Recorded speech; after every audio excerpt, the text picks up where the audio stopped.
Oi, pessoal, sejam bem-vindos à SMV20, a Semana de Marketing e Vendas para Startups e Empresas de Tecnologia, uma iniciativa da Clint em parceria com a Distrito e a Darwin Startups. Eu sou a Roberta Silva, e vou estar aqui ao longo da semana mediando os bate-papos da trilha de Customer Success.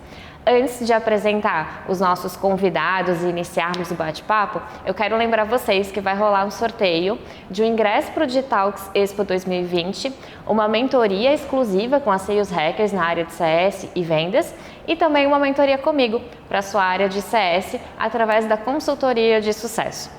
Para participar é bem simples, basta fazer um stories no seu perfil do Instagram, mostrando que você está assistindo aqui a SMV, usar a hashtag SMV2020 e marcar a página da Clint e dos parceiros, Digitalks, Sales Hackers e a Hubs. O sorteio vai rolar na sexta-feira, às 19 horas, no Instagram da Clint mesmo. E agora, vamos pro papo. E aí, pessoal, prontos para começar mais uma entrevista de conteúdo ou uma aula? E hoje eu trouxe uma pessoa super especial para conversar com a gente, que é a Letícia. A gente vai conversar um pouquinho sobre onboarding, mas eu vou deixar ela mesma se apresentar. Oi, Leque. Oi, Robis, tudo bem? Oi, pessoal. Que honra, que prazer fazer parte desse projeto, desse bate-papo incrível. E com pessoas que eu amo, né? Aí a gente vai, não vou puxar muito saco não, mas é uma pessoa que eu admiro e amo demais. E falar de CS é muito gostoso, né? Eu sou a Leque, sou conhecida como...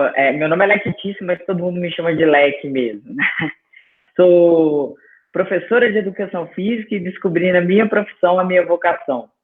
A paixão por ajudar as pessoas, por entregar pequenos detalhes que vão mudar a vida delas.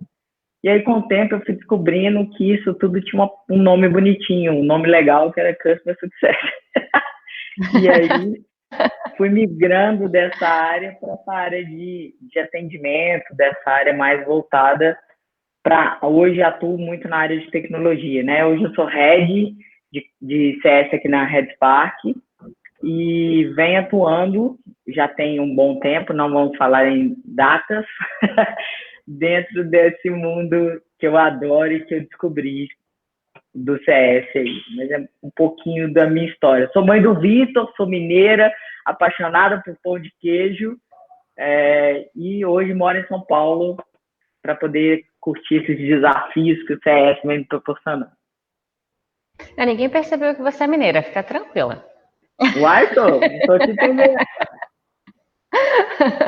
Que maravilha. Bom, obrigada por ter aceito o convite para participar aqui com a gente. Já vamos entrar na nossa pauta, que temos um longo assunto aí para tratar.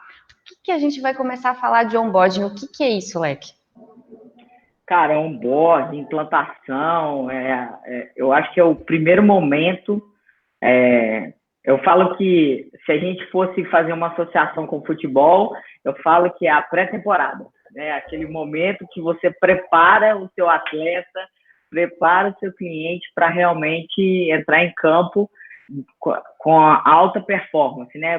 O mais preparado possível para poder ter um resultado. Então, eu gosto muito de fazer essa associação com o futebol. Então, eu acho que é um processo aqui dentro muito da nossa realidade, é um processo doído, é um processo que os clientes têm muita dificuldade, porque você sai da sua rotina, você sai da sua zona de conforto, é um processo onde você vai mexer com configuração, você vai fazer treinamento, você tem que mudar uma cultura, hábitos de alguma empresa. Então, eu falo que é um momento muito importante, muito sofrido, mas que bem acompanhado é o divisor de águas de qualquer entrega aí que a gente possa fazer, né? Então, o onboard hoje é o segundo ponto mais crítico que eu vejo hoje, porque a gente vive num mundo onde a dificuldade tecnológica ainda é gigante. É absurdo a gente falar isso, mas é a realidade, né? Então, dentro do mundo de tecnologia, a gente está mudando vidas. E mudar vidas não é só colocar um sistema rodando, não é só colocar um produto. É você pegar na mão de alguém que tem medo de ser substituído por uma ferramenta, né? E a linguagem que a gente tem que trazer dentro do onboard é muito isso. Então, além da parte burocrática, configurar, tratar os treinamentos é preparar esse time, abraçar essa equipe para poder começar uma nova vida, né? Um novo contexto, um novo sucesso, onde a sua ferramenta é o meio para que isso aconteça e não a solução. Muito bom. E isso a gente já está falando que acontece dentro da área de CS, pensando numa questão de processo, hierarquia, ou ainda é lá na área de vendas? Como é que isso normalmente está dividido nas empresas? A gente vê os dois cenários hoje, né, Robson? Existem empresas que o vendedor é muito importante nesse primeiro processo. Por exemplo, aqui na Redspark a gente tem 2 produtos, tá? Que é o Homes e o Gesta. E já tem cenários de CS diferentes. Dentro do Homes, existe um pré-venda, que é o responsável pela implantação, que começa junto com o vendedor. Então, o cliente não entrou, às vezes ainda, ele está no processo de, vou contratar ou não uma ferramenta, mas está junto com vendas. Então, vendas está muito junto. Já no Gesta, já é diferente. Aqui a gente tem o onboard dentro da área de CS. Claro que as demais áreas são todas apoio e suporte para isso, mas dentro do Homes, o CS, o onboard é antes e no Gesta é depois de vendas. Então, aqui eu já tenho os 2 cenários diferentes. Legal, e isso dá uma mudança na questão de custo, né? Talvez quando eu estou considerando o CAC do meu cliente, ele ainda não comprou, o onboarding é um custo do meu CAC? Exatamente, vai mudar tudo, né? Ele faz parte dentro do Homes, ele entra dentro do CAC, né? Então, são grandes empresas que atuam com esse produto, então eu preciso ter um investimento desse momento com um agente especializado para entregar o sucesso. Porque se isso acontece só depois, a gente começa a quebrar uma etapa de confiança desde a venda, isso faz parte do fechamento de venda. Então, o custo é realmente mais alto, que é o inverso do gesto. Que bacana, são 2 visões bem diferentes. Aí a gente está basicamente falando com a galera de tecnologia, que eu acho que eles vão se identificar muito com esses cenários diferentes. Vai ser bom. Em questão de prática, a gente sabe que o onboarding é de uma ferramenta nova, e a gente está lá mudando a vida de alguém, como você falou. Então, tem algumas lendas aí por trás que dizem que antes da pessoa usar o software, ela já não gosta de software. É verdade, né, Leandro? O que ela gostava. Ou ela usava uma planilha, ou ela tinha um outro software que ela gostava de usar e a gente está substituindo ele. Então, tem algumas partes do onboarding que elas são processos, claro, desenhados para você conseguir fazer essa instalação, mas tem alguma parte que é muito motivacional para quem está do outro lado. E isso, quando a gente está falando que é feito pela galera de CS, tem alguma técnica específica? Tem a questão de jornada também? Como é que é um pouquinho mais na prática isso? O que a gente faz aqui, Robson? Eu acho que primeiro a gente desenhou a jornada do cliente interno e externo, porque aí a gente começa a identificar quais são os principais gargalos dos nossos possíveis clientes e clientes atuais e dos nossos colaboradores. Eu tenho uma preocupação gigante com isso, porque às vezes a gente olha só para fora e esquece de olhar onde estão os gargalos na sua operação, né? Um dos gargalos, e a gente sabe disso, é quando você sai do apertar o botão, que é trabalhar comportamento, que é trabalhar produtividade, que é trabalhar essa parte humana dentro do processo de tecnologia, né? Então, eu acho que é isso, essa mudança, esse medo que as empresas têm de trocar uma ferramenta, de mudar o processo, cabe a nós, na área de CS, entrar um pouco mais dentro dessa parte humana. Então, dentro do processo nosso de onboarding, existem treinamentos de comportamento, de como ajudar o cara a medir a melhor prática, analisar a rotina dele no dia a dia, como é que eu posso ajudar ele a ver quais são os problemas que ele tem, né? Fazer a jornada do cliente, do meu cliente junto com ele, porque isso vai humanizando e te coloca num processo de dar a mão, dar apoio. Então, trabalhar comportamento, o cliente, né, parece bobagem, mas usar o DISC é uma super ferramenta, porque a gente vem com uma forma impositiva, às vezes, não, tem que ser assim, não tem que ser assim. Eu acho que você tem que entender o perfil do cliente, o perfil do seu colaborador. Se eu tenho um cara que ele gosta daquele olho do furacão, eu preciso colocar isso aqui rodando, e eu ponho esse cara na adoção, esse cara vai broxar rapidinho. Agora, se eu tenho esse cara lá na ponta, falando com aquele cara, colocando, treinando a equipe, pegando na mão, às vezes indo no cliente, a gente sabe que isso aumenta o custo, mas às vezes é necessário, que vai trazer insights diferentes. A gente está falando de onboards onde a gente tem interação humana. E os onboards de autosserviço? A gente ainda tem que colocar isso nos autosserviços, né? A gente coloca indiretamente hoje aqui com a central de ajuda, com vídeos de treinamento. Como é que você humaniza um vídeo? Como é que esse bate-papo nosso aqui realmente se torna uma ferramenta de mudança de comportamento de pessoas que estão olhando para a gente e, poxa, eu preciso dessa ajuda. Então, eu acho que vai um pouquinho desse ponto aí de trabalhar outros temas, né? Não só CS. Eu acho que esse é o diferencial hoje para essas áreas, principalmente de onboard. E você citou casos onde o onboarding não é feito por uma pessoa ali ativamente, né? A gente vive todos os dias muitos exemplos disso com aplicativos de transporte, aplicativos de filme, aplicativos de banco, e não tem ninguém ali falando com a gente, mas tem algumas telinhas, algumas dicas, uns balãozinhos que aparecem para ajudar a gente a entender o que é para fazer ali. Então, quando a gente traz isso para o humanizado que você está falando, talvez a linguagem que vai ser usada, a identidade visual que vai ser usada, é por aí. Eu acho. Eu falo que a gente precisa fazer o básico bem feito. O que eu preciso realmente fazer com esse botão? E não inventar aquele frufru. Esse botão serve para play, para iniciar o vídeo. Então, eu acho que parece bobagem, mas não é. É fazer o básico bem feito, né? Eu acho que o que as operações têm que ter muito enraizados é a transparência. Então, assim, se você tem que realmente tratar desse assunto de forma que o cliente vai entender. Você, o cliente, quem for. Nada melhor do que sentar com as pessoas que vão usar seu produto. Porque acontece muito, não, vamos falar assim, não, quase não acontece, né? Das pessoas fazerem produtos para elas mesmas, sem olhar para o cliente. Então, assim, o que o meu cliente realmente espera com isso? A minha solução resolve a vida dele? Pô, se resolver, vai ser na automação, o cara vai conseguir fazer. A gente sabe disso, né? O quanto é fácil assistir um filme no Netflix hoje? Quanto é fácil escolher uma música no Spotify? Por quê? É o básico. O que eu tenho? Digitar o nome da música e apertar play. Então, não precisa inventar roda. O cara tem que dar os primeiros passos básicos para poder andar.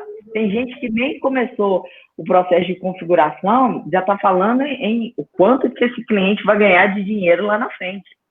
Não faz sentido. São etapas que pulam etapas cruciais para o processo.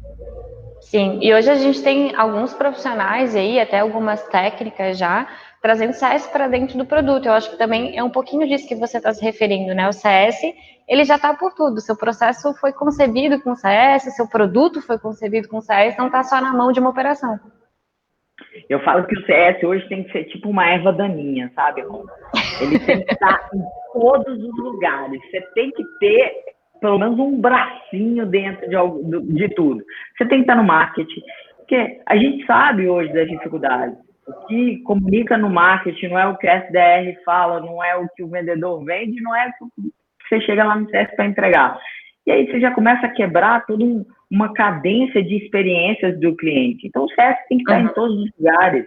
Então, hoje aqui, por exemplo, o CS participa das reuniões de marketing, participa das reuniões de venda, nas reuniões de backlog, a gente tem área de marketing de produto dentro do CS. Então, eu preciso trazer insumos do dia a dia para que o produto funcione. Não adianta a gente lançar lancei um cross-sell espetacular, mas o cliente não quer isso, não está esperando isso, né? E aí você começa a gerar frustrações, porque você tem aquela lista, quase não acontece nas empresas, aquela lista de melhorias e que você nem comunica se foi ou não foi. E o CS tem essa obrigação de pegar isso, levar para o produto. E foi a melhor coisa que a gente conseguiu fazer aqui. A gente criou uma abertura e um sucesso para poder conseguir fazer pequenas entregas, que é bobagem, mas parece de responder um e-mail para o cliente, olha, infelizmente, essa sua sugestão é maravilhosa, mas eu analisando e mostro números para o cliente, analisando números e dados, isso vai impactar uma parcela muito pequena dos nossos clientes, dentre isso e isso e isso que nós vamos lançar. O cliente adora, o cliente quer ser ouvido, o cliente quer ter esse contato. Então, o CS, erva daninha, tem que estar aí para todo quanto é lado. Muito boa. E você citou um pouquinho da relação com as outras áreas. Com que áreas que o CS, na parte específica do onboarding hoje, que áreas que ele mais se relaciona? Eu vou dar o meu exemplo aqui e pego um pouquinho do que eu vejo do mercado, tá, Rob? Aqui, vendas está enraizada no CS. Enraizada. Enquanto que o nosso cliente não engajar, a equipe de vendas é acionada de alguma forma. Nem que seja com uma ligação pós-venda. Poxa, como é que está seu andamento do processo? Está tendo dúvida? Porque às vezes ele vai ter uma comunicação com o vendedor que ele fica com vergonha de falar com o seu analista às vezes. E esse canal é importantíssimo. Então, o vendedor traz insumos para a gente de, poxa, tá ruim, ou o cliente sumiu, eu não acho esse cliente mais. Quem vai me ajudar é o vendedor, porque ele tem um outro canal de comunicação. Então, aqui, a equipe de vendas é completamente enraizada dentro do processo de onboard. Uhum. E o mercado, ele tem se comportado nessa onda, assim, de trabalhar mais com a área de vendas. Eu acho que sim, eu acho que tem um pouquinho, eu acho que vem, algumas empresas que eu bati um papo outro dia, tem um pouco da área de produto junto, porque são soluções onde tem alguma característica específica para cada cliente, então o produto também está muito próximo da área de onboard, né? Então, algum projeto específico que você precisa fazer alterações, a área está junto. Mas a grande maioria é vendas e CS mesmo, que eu vejo hoje, né? Boa. E na prática, como é que tem sido feita essa transação aí de dados, de informação, para o implantador começar isso? Vou começar o onboarding, como que isso é feito na prática? Cara, a gente fez toda uma amarração de passagem de bola, porque Leque, acredito que a grande falha da comunicação hoje, tanto entre as empresas e entre os clientes, são durante a passagem de bastão das áreas, né? A venda concluiu o processo, assinou o contrato. A gente tem todo um processo de transição pelos canais de comunicação interno, onde a gente tem prazos determinados. Então, eu tenho até 24 horas do meu agente de onboard para entrar em contato com esse cliente, para dar o boas-vindas e passar todo o cronograma. Então, eu tenho tudo agendado já com o meu cliente. Junto com isso, o meu vendedor recebe a mesma coisa. Então, o meu cliente recebe, o meu agente conduz e o meu vendedor acompanha esse processo junto. A hora que ele passa por um novo processo de adoção, que é quando termina o onboard aqui, a gente tinha um grande gargalo, Robson, uma grande perda de engajamento de deixar o cliente agendar o próximo contato. Hoje, todos os contatos que a gente faz até a fase de onboarding, nós agendamos. O cliente não tem essa autonomia aqui, porque a gente sabe que essa mudança de comportamento depende muito mais da gente do que dele estar acompanhando. Então, tem que ir lá buscar ele. Exatamente. Porque depois que ele foi embora, trazer de volta é muito difícil. Então, quando eu tenho já tudo pré-agendado, tenho uma jornada super transparente para esse cliente, ele fala, poxa, isso aqui é a minha tarefa, essa tarefa da LEC, e eu tenho que cumprir. Então, gera uma preocupação de entrega mútua. Então, isso fez com que a gente diminuísse a taxa de no-show dos treinamentos e reuniões absurdamente. Então, essa amarração durante o processo foi crucial. Legal. E aí você já citou até, acho que um pouquinho de dados e já vamos entrando para métricas, que é uma coisa que eu gosto muito dentro de onboarding. Quais são as métricas que a gente mais olha hoje para saber que rumo está tomando, se a coisa está dando certo ou não está? A gente aqui, eu acho que o mercado usa muito do cara estar entrando na ferramenta, né, fazendo o processo do dia a dia. Aqui eu mudei um pouquinho, porque eu peguei o meu gargalo, como eu falei lá atrás, eu analisei quais eram os principais problemas que eu tinha na operação, não só de produto, mas também de processo e engajamento do cliente. Eu olho muito a taxa de no-show das reuniões, porque se o cliente começa a cancelar demais, esse é um comportamento que vai levar o churn aqui. Então, a taxa de no-show eu olho. O tempo médio de onboard, o TMO, a gente olha muito aqui, porque a gente desenhou um cenário perfeito para que esse cara encaixe e voe. Se sai muito ou se vai muito rápido, a gente começa a analisar também, opa, tem alguma coisa aqui que pode ser muito boa ou alguma coisa crítica que pode dar problema. E o CSAT, né? A gente tenta avaliar o tempo todo como está a satisfação desse cliente durante todo o processo. Então, toda reunião ele faz uma avaliação da reunião, do que era proposto, do que foi entregue. Então, são números que eu gosto de usar aqui. Eu não saio muito fora da caixinha, não, e sempre gosto de falar isso. Não pegue aquele monte de métricas que você não vai olhar nada e não vai fazer nada. Então, eu peguei onde estavam as minhas principais dores, né? Que eram dentro do onboard, no show, o tempo médio de onboard e a satisfação, e fui trabalhar em cima dessa. Então, são métricas que eu gosto muito de começar a fazer. Só a pesquisa de satisfação já dá muito insumo para a gente poder trabalhar. Vai ter uma entrevista também, aí você que está assistindo, depois procura lá a entrevista de pesquisa de satisfação que vai ter também. Aí, tá vendo? A gente vai conectando tudo aquilo, a XS é tudo uma grande área. Super acredito nisso, isso para mim é perfeito. Bom, tem alguns critérios que são padrão ou chave, ou como que eu consigo identificar na minha operação quando acabou o onboarding? Eu tenho aqui, Rob, e eu acho que é legal a gente colocar, que é exatamente a validação. Minha última etapa é treinamento, tá? Treinamento contínuo. Então, a validação que esse treinamento aconteceu, não só que ele aconteceu, mas que todos os colaboradores passaram por esse treinamento. A gente tem tipo uma provinha do que eles fazem o treinamento. A gente sabe que o adulto, para aprender, precisa praticar, né?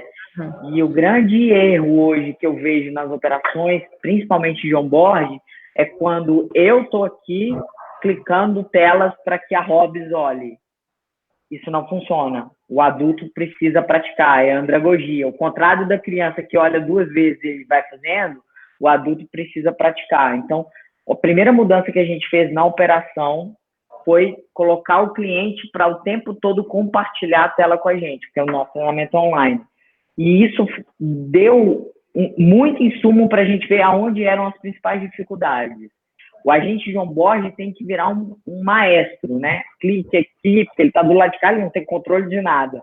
Então, a forma com que ele fala, a forma com que ele vai conduzir o treinamento é muito legal. Então, a equipe ganhou uma maturidade muito grande.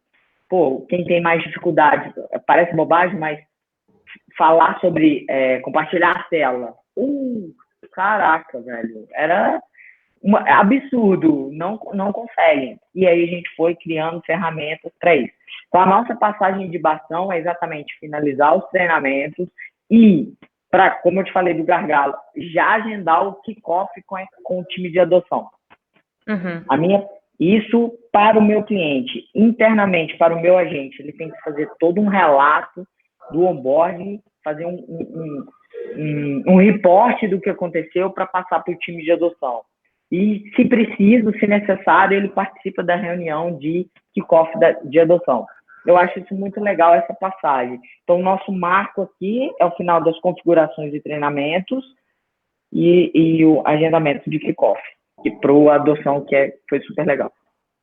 Muito bom. Então, é importante a gente ter começo, meio e fim, né? Não é uma área separada, mas ela tem processos próprios, é isso? Exatamente isso. Tem que acabar o momento dessa etapa. E isso dá clareza para o cliente, porque ele sabe aonde ele está neste momento. Poxa, eu acabei este processo, então isso é legal. Vou iniciar outro processo. Você trabalha também a ansiedade do cliente. O cliente quer colocar o negócio voando, o mais rápido possível, principalmente quem compra.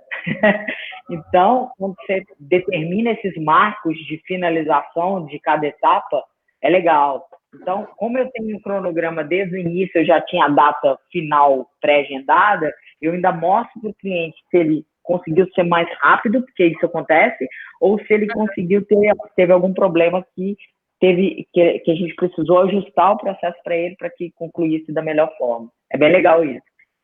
E aí você citou uma coisa no meio da sua frase que eu já, benefício, porque a gente não tem um cliente só. Tem a pessoa que está pagando, que foi lá e comprou o software, e eu quero esse software, mas tem a pessoa que vai ter que implantar. Uhum. Então, o que que a gente tem, além de conseguir entender quem são as personas aí para poder trabalhar, quais são os benefícios de um onboarding bem feito na operação?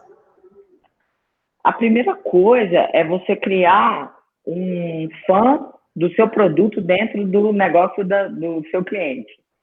Eu acho que o onboard é o primeiro momento de encantamento, é o primeiro momento onde o cara vai falar assim, eu preciso ter isso na minha vida. E aí, o agente de onboard, o processo de onboard tem que ser esse catalisador disso tudo. Ele não pode olhar só para o botão que ele está apertando e falar assim, poxa, eu aprendi muito mais do que eu aprendi com outras coisas. Eu falo que a gente vive hoje um mundo da geração F5, né? Apertou, atualizou.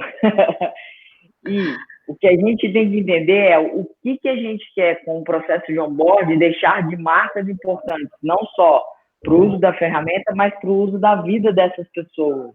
Quando a gente começa a associar esses dois parâmetros, você começa a mudar hábitos e começa a falar assim, poxa, isso eu aprendi com a Hobbes, isso foi muito importante para mim. Pode ser que não dê certo, o produto lá na frente não fique, mas de alguma forma a gente criou valores importantes nessas pessoas. Eu acredito muito nisso. Muito bom. E em termos de continuidade dessa operação, dá realmente uma diferença, por exemplo, lá no suporte, eu ter feito um onboarding com o meu cliente e não ter largado ele para fazer sozinho? Absurdamente, Robson. Absurdamente. Aqui, sim, que como eu te falei, o meu perfil de cliente tem uma dificuldade tecnológica muito grande. Até para ele usar as ferramentas que a gente tem de suporte é difícil. Então, quando ele vem para o onboard, a gente mostra todos os canais de comunicação, todos os canais de apoio. Quando a gente não tiver à disposição dele, aonde ele vai buscar soluções, como buscar as soluções. Então, eu acho que o onboard você ganha uma velocidade absurda de suporte. Depois que a gente fez isso, o número de atendimentos do suporte caiu muito, porque a gente fundamentou, mostrou onde estão os materiais, aonde ele tem apoio de vídeo, essas coisas, e você precisa construir isso no seu produto para que ele tenha autonomia de resolver os problemas. Hoje todo mundo quer ter isso. O nosso cliente é imediatista, ele quer ter autonomia, ele tem dificuldade, mas ele quer resolver o problema.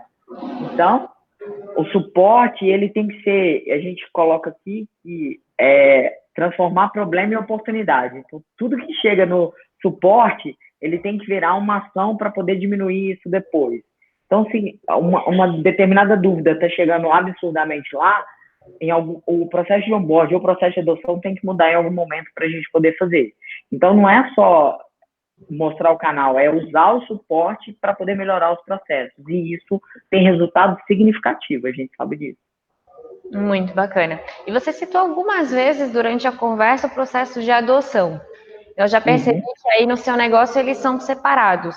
Eles Sim, podem ser juntos ou ser tudo uma coisa só em CS? pode. Por exemplo, no outro produto que a gente tem, é um onboard como se fosse um onboard 1 e 2, que é o processo de configuração e o processo de adoção juntos, que são dados pelo mesmo agente. No Gesto, são agentes diferentes. Então, assim, a gente pode fazer, claro que dá para fazer, e deu super certo aqui nos dois produtos. A gente precisa só determinar o que você quer fazer. Às vezes eu preciso ter uma velocidade maior nessa entrada de treinamento, de configuração, e eu tenho clientes que engajam muito mais rápido. O meu produto número 2, que é o Gesta, gera essa facilidade. O meu produto Homes, ele necessita de um processo de adoção que fique dentro do processo de onboard. Então, a gente pode, por exemplo, etapa 1 e etapa 2. E essa etapa 2 é o meu processo de adoção no outro produto. Muito bacana. É sempre bom dar exemplos assim para a galera entender que não existe a fórmula mágica do CS, não existe a fórmula mágica de uma implantação bem feita. Então a gente precisa olhar para dentro de casa. O que a gente fez aqui no processo de adoção, Rob? Tanto dos dois produtos. Aí um é dentro do onboard e o outro dentro do adoção mesmo. A gente pegou nesses dois processos as principais stick features do nosso produto.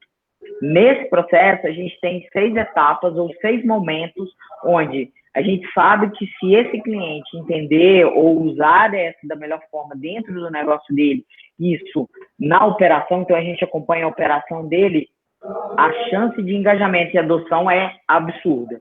Então, o que a gente determinou foram quais são as features que a gente precisa trabalhar neste processo de adoção que garanta que o cliente fique. Então, o processo de onboard ele tem que ser muito fundamentado, porque eu tenho que ficar no processo de adoção preocupado com o uso da ferramenta e não preocupado com o processo de configuração ou de alguma etapa que ficou para trás, entendeu?